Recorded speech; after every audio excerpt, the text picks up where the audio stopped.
माननीय मंत्री जब सवाल का उत्तर देते हैं और वो जो अंदाज से कठोर कार्रवाई करेंगे तो थोड़ा साहस मिलता है।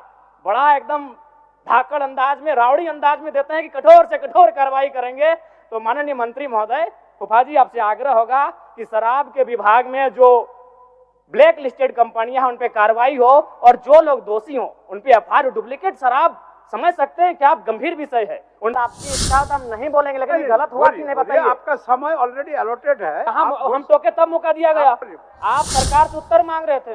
नहीं अध्यक्ष महोदय, अगर नहीं इच्छा तो नहीं बोलेंगे, लेकिन ऐसा नहीं है, ये आपका अधिकार है। जयराम जी आप बोलिए अपना। अध्यक्ष महोदय आप बताइए, आप मधुसूदन है, आपके लिए अगर विपक्ष में भी कोई आप अपना बात तो करें, आपके भीतर वही भाव होता है। ऐसा नहीं तो है केशव, ऐसा ना करें। नहीं ऐसा आपसे नम्र निवेदन होगा। पूरा अगर राज्य में पुलिस और नागरिक के बीच का संबंध कहे, निसंदेह हम लोग यहाँ बैठ के पुलिस की सराहना करते हैं, लेकिन अगर आप गांव में चले जाएंगे तभी भी लगता है कि ब्रिटिश रूल चल रहा है। आज माफिया और पुलिस का सांठ-गांठ बढ़ा है और आम जनता से पुलिस की दूरी कहीं ना कहीं कम हुई है। मैं चाहता हूं इसमें विभाग को काम करने की आवश्यकता है। बोलेंगे तो अगर आप नहीं देंगे तो नहीं बोलेंगे, लेकिन गलत है ना। आज हम कैसे नहीं बोलेंगे सर? आप हमारा नंबर नहीं है, सरकार को उत्तर कैसे आएगा? माननीय सदस्य हमने नंबर नहीं, सरकार को उत्तर आएगा। गजब हालत। अरे इन लोग बीच में खड़ा होकर कुछ बोले, समझाना, हम लास्ट में खड़ा हुए हैं। मेरा नंबर है। पहले सिस्टम जान लीजिए जयराम जी, सबको समय आवंटित किया गया है। तो सुन लीजिए पहले, जैसे कि झारखंड मुक्ति मोर्चा को 36 मिनट, भारतीय जनता पार्टी को 23 मिनट, राष्ट्रीय कांग्रेस को 16 मिनट, राष्ट्रीय जनता दल को 4 minute, communist party Marxist and Leninist को 2 मिनट, आजसू पार्टी को 1 मिनट, जनता दल यूनाइटेड को 1 मिनट, लोक जनशक्ति पार्टी को 1 मिनट और आपको झारखंड लोकतांत्रिक क्रांतिकारी मोर्चा को 1 मिनट। तो आप बोलिए, 1 मिनट बोलिए। आपको हम यही आग्रह किए कि अध्यक्ष महोदय, अगर आपकी इच्छा हो तो हम नहीं बोलेंगे, लेकिन गलत हुआ कि नहीं बताइए। आपका समय ऑलरेडी अलॉटेड है। हम टोके तब मौका दिया गया, आप सरकार से उत्तर मांग रहे थे। नहीं अध्यक्ष महोदय, अगर नहीं इच्छा तो नहीं बोलेंगे, ऐसा नहीं है, ये आपका अधिकार है। जयराम जी आप बोलिए अपना। अध्यक्ष महोदय आप बताइए, आप मधुसूदन है, आपके लिए अगर विपक्ष में भी कोई आप अपना बात तो करें, आपके भीतर वही भाव होता है। ऐसा नहीं तो है केशव, ऐसा ना करें। नहीं ऐसा नहीं, आपसे नम्र निवेदन होगा। पूरा समय सबका नहीं, मेरा सीरियल नंबर हमको मालूम है कि निर्मल जी के बाद हम आते हैं। आज बताइए। ठीक है अध्यक्ष महोदय, धन्यवाद। आपका कागज शायद नहीं आया होगा। अध्यक्ष महोदय कागज नहीं, सबको मालूम है कि नहीं ऐसा नहीं होता है, ऐसा नहीं होता है। मानिए ठीक है, मधुसूदन अवसर दिया जाए, बोलने दिया जाए। ये भी आप जान लीजिए, अपनी जो दल के माननीय सदस्यों के नाम बोलने के पूर्व मेरे टेबल में आता है, तो हमने भी देखा कि आपका नाम नहीं था। चलिए पीछे से। धन्यवाद, कोटि धन्यवाद आपका। सबसे पहले आज चौहाड़ विद्रोह के महानायक रघुनाथ महतो को उनकी जयंती पर नमन करते हुए अपनी बात को प्रारंभ करते हैं। महोदय, सरकार को मेरा एक प्रश्न था और उस उत्तर में सरकार ने ये कहा था कि पुलिस बल में 23,645 रिक्त पद है और मैं चाहता हूं कि माननीय मुख्यमंत्री एक बढ़िया फैसला करे। अभी इस चालू सत्र में ही इसकी नियुक्ति का कैलेंडर जारी करे। अभी 5 दिन सत्र हमारा बचा हुआ है। अध्यक्ष महोदय, हजारीबाग जिला में 1/2019 को 1298 पदों पर होमगार्ड की बहाली ली गई थी, लेकिन आज तक उस बहाली की प्रक्रिया को संपन्न नहीं किया गया है। मैं चाहूंगा इस बहाली की प्रक्रिया को संपन्न किया जाए। दूसरी बात, धनबाद जिले में 2024-25 में चौकीदार की बहाली ली जा रही है, दूसरी लिस्ट जारी की जाए। अध्यक्ष महोदय, आज अगर राज्य में पुलिस और नागरिक के बीच का संबंध कहे, निसंदेह हम लोग यहाँ बैठ के पुलिस की सराहना करते हैं, लेकिन अगर आप गांव में चले जाएंगे तभी भी लगता है कि ब्रिटिश रूल चल रहा है। आज माफिया और पुलिस का सांठ-गांठ बढ़ा है और आम जनता से पुलिस की दूरी कहीं ना कहीं कम हुई है। मैं चाहता हूं इसमें विभाग को काम करने की आवश्यकता है। अध्यक्ष महोदय, चूंकि पेयजल पर बात हो रही है और गर्मी सर पे है और जैसा कि पिछले वित्तीय वर्ष का रिपोर्ट है कि 10% राशि भी खर्च नहीं हो पाई थी, हालांकि उसमें केंद्र का अंश भी होता है, लेकिन कारण जो भी हो, मैं माननीय मंत्री महोदय से कहना चाहूंगा, चूंकि गर्मी सर पे है, अतः जो पेयजल का मामला है इस पर विशेष ध्यान रखा जाए।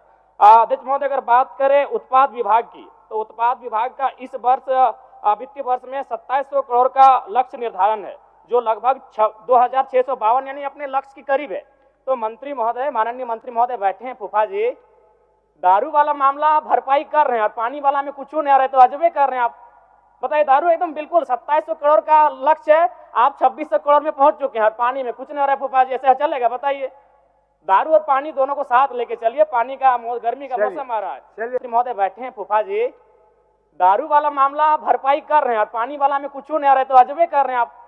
बताइए, दारू एकदम बिल्कुल 2700 करोड़ का लक्ष्य है, आप 2600 करोड़ में पहुंच चुके हैं और पानी में कुछ नहीं हो रहा है फूफा जी, ऐसे चलेगा बताइए? दारू और पानी दोनों को साथ लेके चलिए, पानी का गर्मी का मौसम आ रहा है।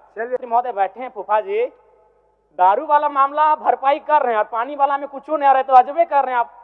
बताइए, दारू एकदम बिल्कुल 2700 करोड़ का लक्ष्य है, आप 2600 करोड़ में पहुंच चुके हैं और पानी में कुछ नहीं हो रहा है फूफा जी, ऐसे चलेगा बताइए? दारू और पानी दोनों को साथ लेके चलिए, पानी का गर्मी का मौसम आ रहा है। अध्यक्ष महोदय, इस झारखंड राज्य में बीसीएल द्वारा संचालित 1453 दुकानों का संचालन प्लेसमेंट एजेंसी के द्वारा नियुक्त कर्मियों के माध्यम से चलाया जा रहा है, जिसमें एमआरपी से अधिक मूल्य शराब बेचा जा रहा है, जिसे एजेंसियां हड़प लेती हैं। इतना ही नहीं, राज्य से बाहर डुप्लीकेट शराबों को बेचा जा रहा है। और चूंकि इस विभाग के माननीय मंत्री बैठे हैं और जब सदन में माननीय मंत्री चल हो गया। अच्छा, अब बोल लीजिए, मैं कौन किया जाए? क्योंकि बैठना तो बीच में यार खड़ा हो जाए। माननीय मंत्री जब सवाल को उत्तर देते हैं और रोज अंदाज से कठोर कार्रवाई करेंगे तो थोड़ा साहस मिलता है।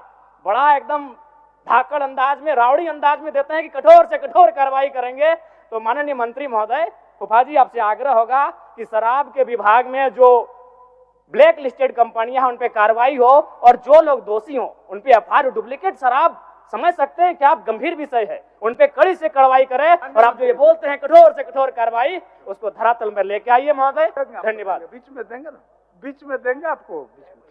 चलिए, हम लोगों को पता नहीं था कि आप लोगों के दोनों का, आप फूफा जी हैं, वो भतीजा हैं, हम नहीं जान रहे। चलिए ठीक। माननीय अध्यक्ष महोदय, पेयजल स्वच्छता विभाग मांग संख्या 36 के आय व्यय 2025-26 के आय व्यय के लिए अनुदान मांगों का चर्चा परिचर्चा हो रहा है महोदय। उसके साथ कई और विभाग भी हैं महोदय।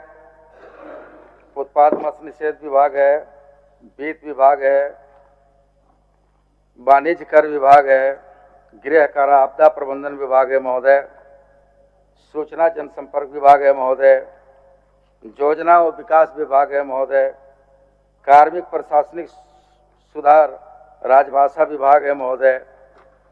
इस तरह से चर्चा परिचर्चा पक्ष और विपक्ष दोनों के तरफ से लंबे समय से हो रहा है महोदय। माननीय अध्यक्ष महोदय, जिस तरह से कई सुझाव भी आए हैं, कई आपत्तियां भी आए हैं, कई जांच कराने का विषय में भी संज्ञान में मुझे दिया गया है। माननीय अध्यक्ष महोदय, चूंकि पेयजल विभाग की व्यवस्था और पेयजल का समस्या पर चर्चा हो रही है महोदय, तो निश्चित तौर पर यहाँ सदन में जितने माननीय सदस्य बैठे हुए, इसके अलावे पूरे राज्य की जनता को पेयजल की जरूरत है और जीवन जीने के लिए पेयजल की बहुत ही महत्वपूर्ण भूमिका है महोदय। कई सुझाव भी आए हैं महोदय। हम अगर बारी बारी से चर्चा करते हैं महोदय, तो माननीय वरिष्ठ सदस्य हेमलाल बाबू का भी सुझाव आया कि कई सुझाव उनका भी आया है कि पानी का व्यापारीकरण भी हो रहा है महोदय, कि जहां व्यापारी लोग जहां समझ में आता है वहां बोरिंग डाल करके छेद कर देता है और पानी निकाल के उसका व्यापारीकरण करने लगता है। तो माननीय अध्यक्ष महोदय, आपके माध्यम से सदन को बताना चाहता हूं कि मैं अपने विभागीय सचिव को इस दिशा में निर्देश दे चुका हूं कि अति शीघ्र उस पर एसओपी बनेगा और कोई अवैध तरीके से पानी की खुदाई करके उसकी व्यापारीकरण नहीं करेगा। मैं महोदय, यह सदन को मैं बता देना चाहता हूं। दूसरा महोदय, उन्होंने कई योजनाओं को भी चर्चा की, कई कहा कि भाई लिट्टीपाड़ा जैसे जगहों पर आदिवासी बहुल क्षेत्रों पर, एसटी बहुल क्षेत्रों में, एससी बहुल क्षेत्रों में बरसों बरस से 3 साल 4 साल पहले योजनाएं धरातल पर उतरी है, कार्य हो रहा है, लेकिन योजनाएं अभी पूर्ण नहीं हुई, जलापूर्ति चालू नहीं हुए। तो मैं महोदय आपके माध्यम से सदन को बताऊंगा, लेकिन वह थोड़ी बाद में बताऊंगा। मैं पहले चर्चा कर लेता हूं महोदय कि आखिर उन योजनाएं लंबित क्यों। महोदय, माननीय सदस्य शत्रुघ्न महतो के द्वारा भी कई सुझाव भी आए और कई जगह पर सरकार के ऊपर टिप्पणियां भी। पता नहीं महोदय, चर्चा कर रहे थे मद्य निषेध उत्पाद विभाग का, मेड इन इंडिया वाला कैलकुलेटर है कि कौन कैलकुलेटर है महोदय, पता नहीं चलता है। कहते हैं कि 2024-25 में सब अधिकारी पदाधिकारी जो राजस्व का लक्ष्य का प्राप्ति था उस लक्ष्य से बहुत दूर है और सब अधिकारी पदाधिकारी राजस्व का हानि पहुंचा दी। वो मेड इन इंडिया वाला है कि डिजिटल इंडिया कैसा है कि पता नहीं, उनका अलग से कोई कैलकुलेटर है। किताब उनको दिया हुआ है महोदय कि राजस्व का जो लक्ष्य था 2024-25 में वो 2700 करोड़ का था। और मुझे बताते हुए खुशी हो रहा है महोदय कि अभी 20 तारीख तक हम उस 2700 के अपेक्षा में 2700 के बनस्पत उसमें हम लोग 2681 करोड़ रुपया, यानी मात्र 19 करोड़ रुपया हम लक्ष्य से पीछे हैं महोदय, जबकि अभी 10 दिन, मेरा 20 दिन बाकी है महोदय। कौन कैलकुलेटर है उनका कैलकुलेटर, जरा भाई साहब एक बार चेक करा लीजिएगा, एक बार चेक करा लीजिएगा। माननीय अध्यक्ष महोदय, उन्होंने कई योजनाओं का जिक्र किया, कहा कि भाई योजनाएं सरकार